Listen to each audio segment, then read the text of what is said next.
नमस्कार, India voice देख रहे हैं आप। मैं हूं आपके साथ रिया डंगवाल। छत्तीसगढ़ कौशल्य भूमि में आपका स्वागत है। खबर रायपुर से है, जहां लोकसभा सांसद बनने के बाद से रायपुर दक्षिण विधायक बृजमोहन अग्रवाल ने अपनी विधायकी छोड़ दी है। बृजमोहन अग्रवाल ने विधानसभा अध्यक्ष रमन सिंह को अपना इस्तीफा सौंप दिया है। इस्तीफे के बाद बृजमोहन अग्रवाल ने कहा कि केंद्रीय नेतृत्व ने सांसद का चुनाव लड़वाया है तो सोच समझकर ही लड़ाया होगा। वहीं बृजमोहन अग्रवाल ने सोशल मीडिया पर लिखा कि जब जिम्मेदारियां बढ़ती हैं तो बहुत कुछ छोड़ना भी पड़ता है। 35 साल से ज्यादा समय से मध्य प्रदेश और छत्तीसगढ़ विधानसभा की कार्रवाई में शामिल रहने और राज्य के विकास खुशहाली के लिए काम करने के बाद विधायक पद से इस्तीफा देना मेरे लिए बहुत ही भावुक क्षण है। तो सांसद बनने के बाद बृजमोहन अग्रवाल ने विधायकी छोड़ दी है। बृजमोहन अग्रवाल ने विधानसभा से इस्तीफा दे दिया है। भावुक मन से, दुखी मन से पिछले 35 सालों से छत्तीसगढ़ की विधानसभा का अनवरत मैं सदस्य रहा हूं और क्योंकि प्रदेश की जनता ने, रायपुर लोकसभा क्षेत्र की जनता ने और केंद्रीय नेतृत्व ने मुझे लोकसभा में भेजा है और कोई भी दोनों सदनों में से एक सदन के सदस्य रह सकते हैं, इसलिए मैं अब छत्तीसगढ़ की विधानसभा से आज मैंने विधानसभा अध्यक्ष जी को इस्तीफा दिया है। अब मैं लोकसभा का सदस्य रहूंगा। मैं छत्तीसगढ़ के विधानसभा में और मध्य प्रदेश की विधानसभा में लगभग ऐसे पिछले 35 सालों में 2000 से ज्यादा एमएलए होंगे जिनके साथ में मैंने काम किया है। मध्य प्रदेश जैसे बड़े राज्य में जहां की पॉपुलेशन 7 करोड़ होती थी, वहां की विधानसभा में भी काम किया है और छत्तीसगढ़ की विधानसभा में भी लगातार पिछले 24 सालों से जहां की पॉपुलेशन 3 करोड़ है, यहाँ के लोगों के लिए भी, यहाँ की जनता के दुख दर्द में मैं हमेशा शामिल रहा हूं। बीजेपी के वरिष्ठ नेता बृजमोहन अग्रवाल ने सांसद बनने के बाद विधायकी पद से इस्तीफा दिया। इस पर विधानसभा अध्यक्ष डॉक्टर रमन सिंह ने कहा कि 40 साल के राजनीतिक जीवन में लगातार मिलकर काम किया है। विधानसभा में हमेशा बृजमोहन अग्रवाल की कमी महसूस होगी। विधानसभा अध्यक्ष रमन सिंह ने कहा कि बृजमोहन अग्रवाल रायपुर लोकसभा से 5,50,000 वोट से जीतकर लोकसभा के लिए गए हैं। विधिवत तरीके से उन्होंने छत्तीसगढ़ विधानसभा की सदस्यता से त्याग पत्र दिया है, जिसको फौरन स्वीकार कर लिया गया है। इसके साथ ही रमन सिंह ने कहा कि उनके पास मध्य प्रदेश से लेकर के छत्तीसगढ़ विधानसभा तक का अनुभव है, लगातार मंत्री पद का भी अनुभव है। तो बृजमोहन अग्रवाल छत्तीसगढ़ को बेहतर तरीके से दिल्ली के हाउस में रखने का काम करेंगे।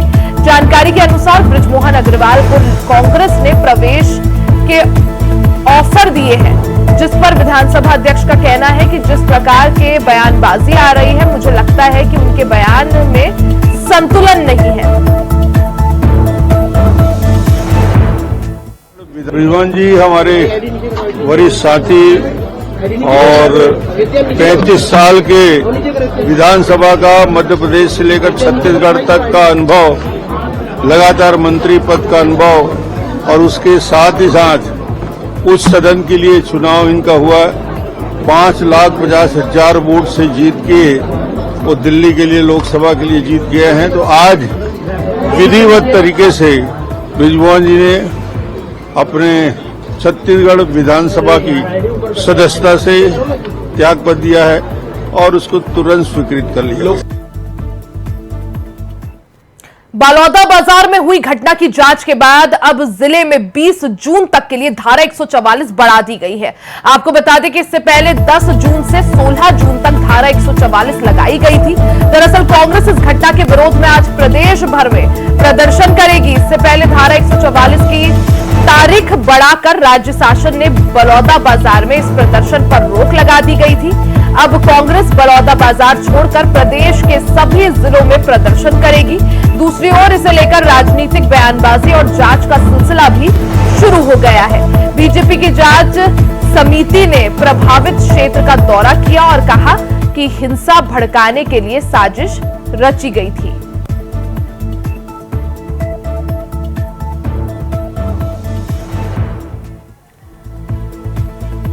खबर पर ज्यादा जानकारी के लिए संवाददाता प्रदीप माहेश्वरी हमारे साथ लाइव जुड़ गए हैं। प्रदीप, जिस तरह से बलौदा बाजार हिंसा का पूरा मामला सामने आया था, प्रशासन ने सख्ती दिखाते हुए 20 जून तक धारा 144 को बढ़ा दिया है। क्या जानकारी, क्या अपडेट, और अभी की अगर स्थिति की बात करें तो कैसी स्थिति? देखिए, अभी स्थिति बहुत सामान्य। कल भाजपा का 5 सदस्यीय मंडल अमर गुफा गया था, जहां पर उसने दयालदास जी बघेल थे, सत्तामी समाज से हैं, नवीन मार्कंडे हैं, सत्तामी समाज से हैं, बलदेव के विधायक कैबिनेट मंत्री टंकराम वर्मा है, अपने वही गए थे, साथ में गए थे, और रंजना साहू गई थी, और शिवरतन समाज। 5 सदस्य दल अमर गुफा का निरीक्षण किया, पूजा पाठ किए, और वहां से लोगों से बातचीत करने के बाद वहां पर जवाब मिला वहां के लोगों का कि यहाँ पर किसी द्वारा किया गया है, जिससे हम इतना जो आंदोलन हुआ उसके पीछे हमारे सत्तामी समाज के साथ नहीं था, लेकिन कोई बाहरी व्यक्ति और किसी की साजिश है जिसके द्वारा जिसे किया गया। वैसे दयालदास जी बघेल ने बोला था कि देवेंद्र यादव सत्तामी समाज के क्या आते हैं, कि वो हमारे कार्यक्रम में क्यों आए। उन्होंने सबसे बड़ा क्वेश्चन किया पत्रकारों से, कहा कि देवेंद्र यादव कैसे पहुंच गया सत्तामी समाज के कार्यक्रम में, तो हमको समझ नहीं आता कि इतनी बड़ी घटना के पीछे किसका हाथ हो सकता है। बातों में उन्होंने इशारा भी किया पक्षी पार्टी की तरफ से। उसी प्रकार जब यहाँ पर बलौदा जब आए वहाँ का कलेक्टर का निरीक्षण किए, तब भी उन्होंने इस बात को बताया कि यहाँ पर इतनी बड़ी साजिश हमारे समाज के लोग कभी नहीं कर सकते थे, जो बाहरी तत्व है उन्होंने आके और किसी को उचकाया गया। बोले यह पूरा षड्यंत्र प्रायोजित लगता है। इतना सत्तामी समाज बाबा विकासी की पद पर चलने वाला समाज है हमारा, सब हिंसा का मार्ग अपनाने वाले व्यक्ति है, लेकिन इस तरह की घटना बहुत ही अशोभनीय है और पूरे छत्तीसगढ़ सत्तामी समाज को अपमानित करने वाली बात है। ऐसी घटना होने से हम लोग बहुत दुखी हैं। आज पूरा निरीक्षण किया, बाबा गए वहाँ पर चरण अमृत पानी लेकर हम लोग यहाँ पर आज आए हैं और आप लोग समय बात करें। और इसी पर ध्यान रखते हुए कलेक्टर और एसपी दोनों पर एक पल की घटना पर ध्यान रखते हुए इसलिए बहुत सामान्य होती जा रही है। कांग्रेस का आज यहाँ पर आंदोलन था विकास उपाध्याय के नेतृत्व में, लेकिन धारा 144 को 20 जून तक 4 बजे तक बढ़ा दिया गया है, जिससे कांग्रेस के पूरे मसले में पानी फिर गया है। वहीं प्रदीप, अगर जिस तरह से बात करें, एक तरफ कांग्रेस जो है पूरी तरह से बलौदा बाजार हिंसा को लेकर प्रदर्शन की तैयारी में है। पहले प्रदर्शन की बात सिर्फ बलौदा बाजार जिले में हो रही थी, अब कांग्रेस ने ये मोर्चा खोलते हुए साफ तौर पर कह दिया कि पूरे प्रदेश भर में प्रदर्शन यहां किया जाएगा। ऐसे में अगर बाकी बलौदा बाजार को छोड़ भी दे, बाकी अन्य क्षेत्रों में अगर प्रदर्शन होता है, अन्य जिलों में प्रदर्शन होता है, तो उसके लिए प्रशासन किस तरह से निपटने के क्या कुछ इंतजाम? देखिए, इससे स्पष्ट बता दें कि ये जो मामला था धीरे धीरे इतना तूल पकड़ने के बाद जिस तरह प्रदेश की सरकार ने स्टेप बाय स्टेप जांच समिति बनाई, कमेटी का आयोग का गठन कर दिया, उसके और सत्तामी समाज ने इस घटना से अपने आप को अलग करने के बाद कांग्रेस के पास अब मुद्दा नहीं रहेगा और बचा कुचा जो किसी के जो षड्यंत्र कर रहा था उसमें कांग्रेस हाथ आने के कारण कांग्रेस को इस प्रकार का एजुकेशन करके वो इस बात को बुलाना चाहती है समाज उनके सत्तामी समाज की ओर से, ताकि हमसे जो आरोप लग रहे हैं वो बुनियाद है।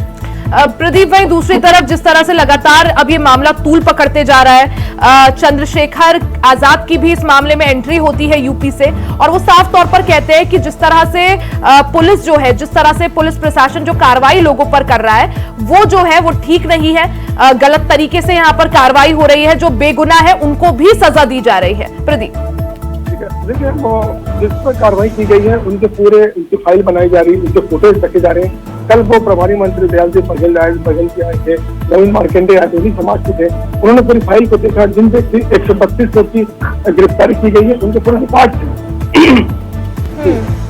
रिकॉर्ड देख के ही उनकी गिरफ्तारी की गई और गिरफ्तारी तो 450 लोग की गई थी, लेकिन जो जिन के उनके दंगों में हाथ नहीं थे बाकी सबको छोड़ते गया थाने से। लेकिन जिन लोगों का दंगे में हाथ है, उनकी फोटो है, उनके वीडियोग्राफ्स है, उनके ऑडियो वीडियो भी है, उनके व्हाट्सएप में पूरे दिखाया गया है, तो उस वक्त उन्हीं लोग को 125 लोग की गिरफ्तारी की गई प्रशासन की ओर से।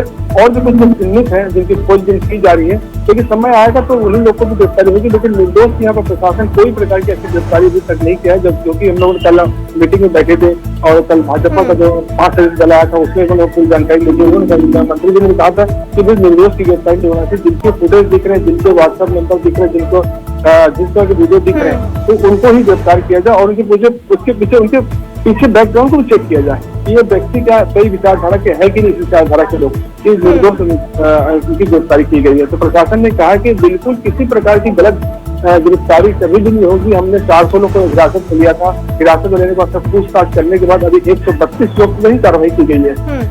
प्रदीप, जिस तरह से इस पूरे मामले को देखते हुए, ताकि अब जो है वो स्थिति नियंत्रित रहे, नियंत्रण में रहे, ऐसे में बलौदाबाजार में 20 जून तक धारा 144 हालांकि लागू की गई है, साथ ही रैलियों और किसी भी तरह के जुलूस पर यहां पर रोक लगाई गई है। आगे ऐसा कुछ देखने को ना मिले, कोई प्रदर्शन जो है इतना ज्यादा हिंसक ना हो जाए, उसको देखते हुए प्रशासन के अब अगले क्या कुछ कदम? नए एसपी आए हैं विजय कुमार अग्रवाल, वो बहुत ही सुलझे व्यक्ति हैं। हर जगह उनका बहुत अच्छा रिकॉर्ड रहा है। जो कलेक्टर है वो भी उनका भी बहुत अच्छा रिकॉर्ड रहा है। अभी तो चप्पे में सब प्रकार से, और तो पुलिस अभी बिछी हुई है और कोई भी व्यक्ति को किसी प्रकार की संदिग्ध गतिविधियों को जैसे देखा जाता है तत्काल उसको पूछताछ की जाती है, उनके आधार कार्ड चेक किए जाते हैं और उसके बाद ही यहाँ पर कहीं भी कार्यालय में उनको एंट्री दी जा रही है। लेकिन निश्चित है कि अभी चारों तरफ हर कार्यालय कलेक्ट्रेट में हो, तहसील कार्यालय में हो, बलौदाबाजार की सीमा पे सभी जगह पे टेंट लगे हुए हैं पुलिस के और इस प्रकार की धरपकड़ तो बहुत तेजी चल रही है और पूरी प्रकार से जानकारी लेके ही बलौदाबाजार शहर के अंदर प्रवेश किया जा रहा है। और समाज की ओर से भी, सतनामी समाज की ओर से भी बीप जारी किया गया है कल सतनामी समाज के पूरे पदाधिकारी। बिल्कुल, यानी बलौदाबाजार हिंसा के बाद अब प्रशासन पूरी तरह से सख्ती से निपट रहा है। कई लोगों की इस मामले में गिरफ्तारी की जा चुकी है, कई लोगों के ऊपर मुकदमे दर्ज किए जा चुके हैं और वहीं मामला नियंत्रित रहे, स्थिति नियंत्रण में रहे, इसको देखते हुए 20 जून तक जो है वो धारा 144 लागू कर दी गई है। ठीक है प्रदीप, बहुत बहुत शुक्रिया आपका जानकारी के लिए।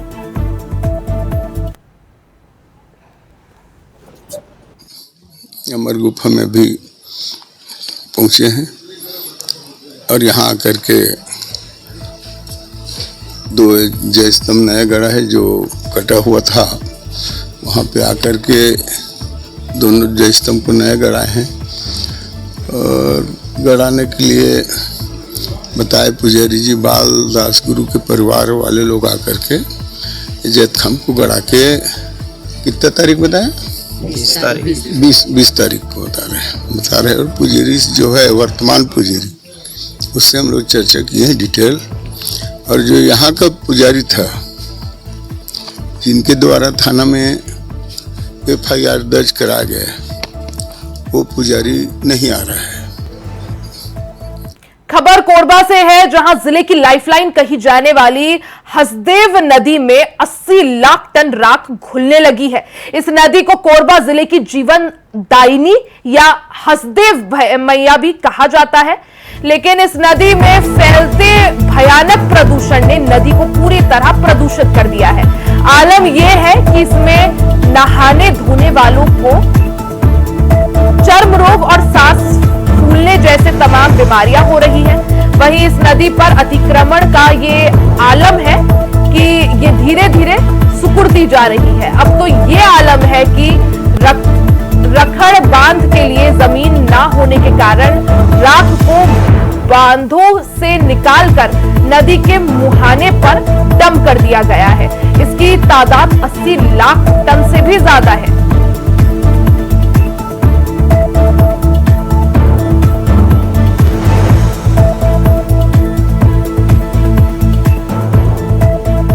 ज्यादा जानकारी के लिए सीधा रुख कर लेते हैं संवाददाता सोहेल किदवई का।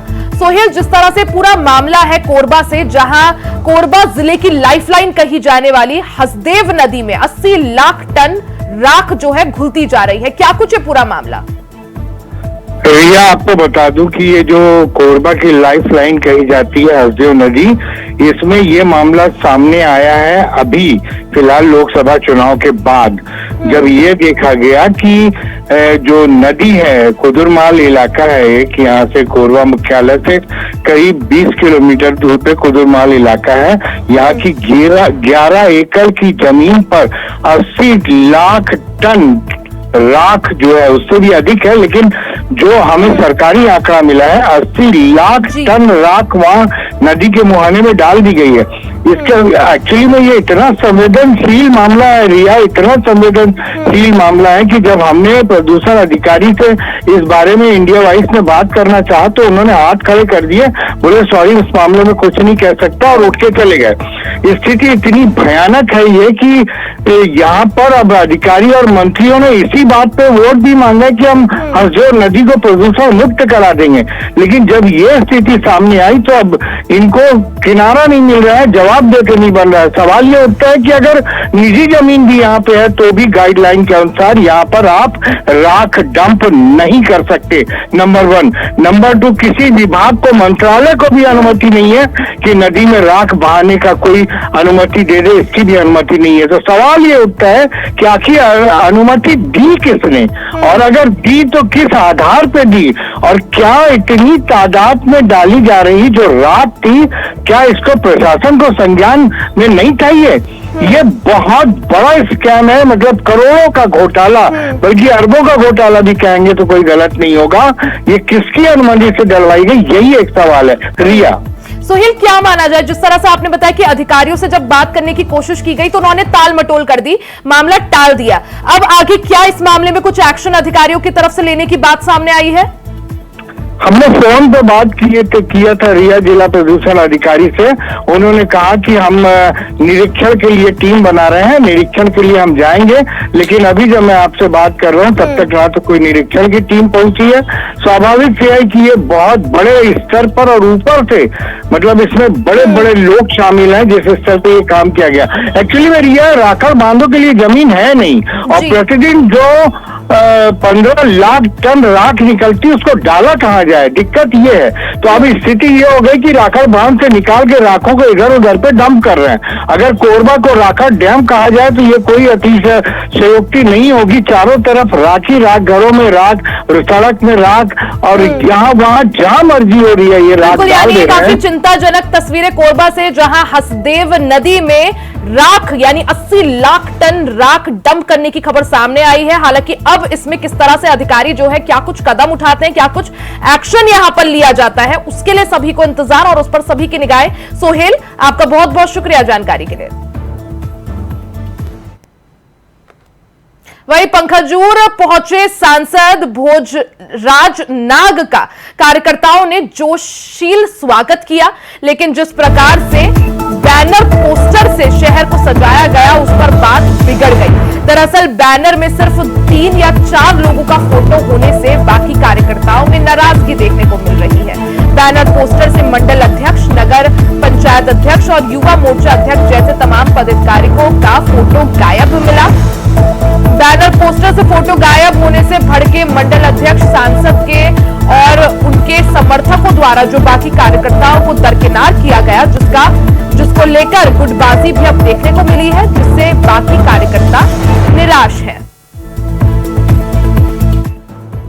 देखिए, भारतीय जनता पार्टी में गुटबाजी नहीं है, लेकिन सांसद जी के व्यक्तिगत 2 व्यक्ति के द्वारा सांसद जी अपना बैनर पोस्टर पंखजूर शहर को एक ऐसा सजाया गया है कि शादी में जैसा सजाया जाता है, लेकिन भारतीय जनता पार्टी के किसी भी पदाधिकारी एवं नगर पंचायत के अध्यक्ष तक का फोटो नहीं लगाया गया है।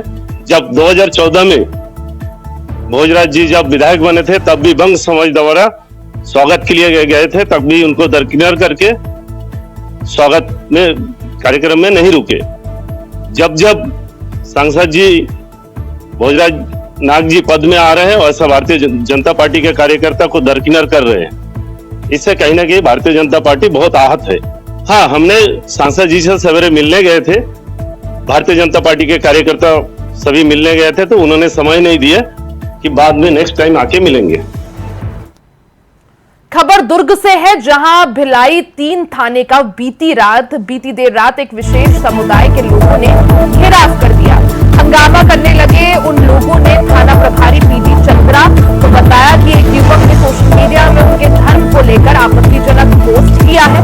थाना प्रभारी ने मामले की जांच करने की बात कही तो लोगों ने विरोध प्रदर्शन शुरू कर दिया। इसके बाद उन्होंने नेशनल हाईवे जाम करने की कोशिश भी की। पुलिस ने एफआईआर दर्ज कर लिया है और मामले की जांच शुरू कर दी है। जल्द ही आरोपी को गिरफ्तार किया जाएगा। इंस्टाग्राम में एक पोस्ट हुआ था जिसके विरोध में विशेष समुदाय के लोग आए थे, जिनके रिपोर्ट पर से एफआईआर किया गया है और उन्हीं के द्वारा है ना थाने में आकर के जो है रिपोर्ट लिखाने के लिए आए हुए थे और उनको समझा बुझा करके रिपोर्ट लिख के वापस भेजा गया है।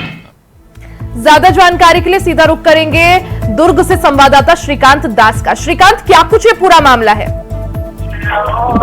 आपको बताना चाहेंगे कि ये कल शाम का मामला है। एक पुष्पराज नामक युवक यहाँ पे एक विशेष समुदाय के लिए पोस्ट करता है और उससे काफी वहाँ पे हंगामा खड़ा हो जाता है कि लगातार इस तरह के युवक के द्वारा लगातार हमारी सामाजिक भावनाओं को ठेस पहुंचाने के लगातार इंस्टाग्राम और इस पे पोस्ट करते रहता है, जिसको लेकर के विशेष समुदाय के लोगों ने लगातार कल घेराव किया और जो एनएच यहाँ से गुजरती है, जो नेशनल हाईवे, उसको बाधित करने की कोशिश की गई, जिसको लेकर के यहाँ पे जो एडिशनल एसपी है वो भी यहाँ पे आकर के उनको समझाइश देते हैं और समझाइश फिर भी यहाँ के जो विशेष समुदाय के लोग यहाँ पे मानते नहीं है और काफी हंगामा करते हैं।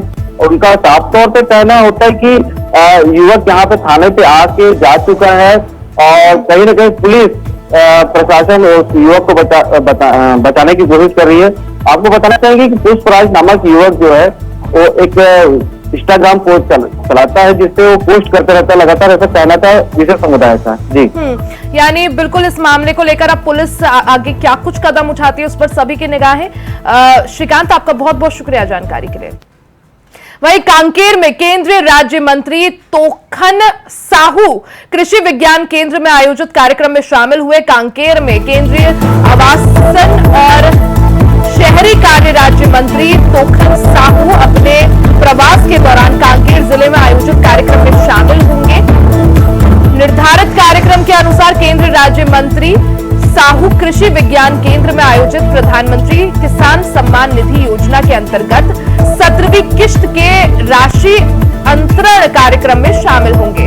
उसके बाद कांकेर के बीजेपी कार्यालय कमल सदन भी जाएंगे।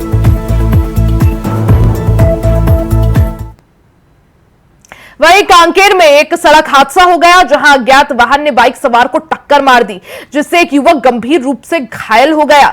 वहीं 1 घंटे तक लगातार फोन करने के बाद भी एम्बुलेंस नहीं पहुंच पाई, जिसके बाद एम्बुलेंस पुलिस के पेट्रोलिंग से युवक को अस्पताल लाया गया। वहीं मेडिकल कॉलेज के स्टाफ के व्यवहार से कांकेर के निवासी नाराज हैं। आपको बता दें कि जिला अस्पताल का हाल और ज्यादा बेहाल है। अस्पताल के स्टाफ अपने ड्रेस कोड और आई कार्ड के साथ नहीं रहते।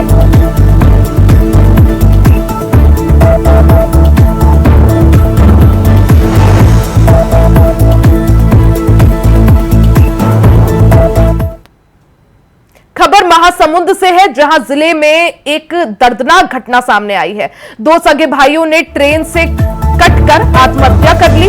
परिजनों का रो रो कर इस दौरान बुरा हाल है। सूचना में मौके पर पहुंची कोतवाली पुलिस मामले की जांच में जुट गई है।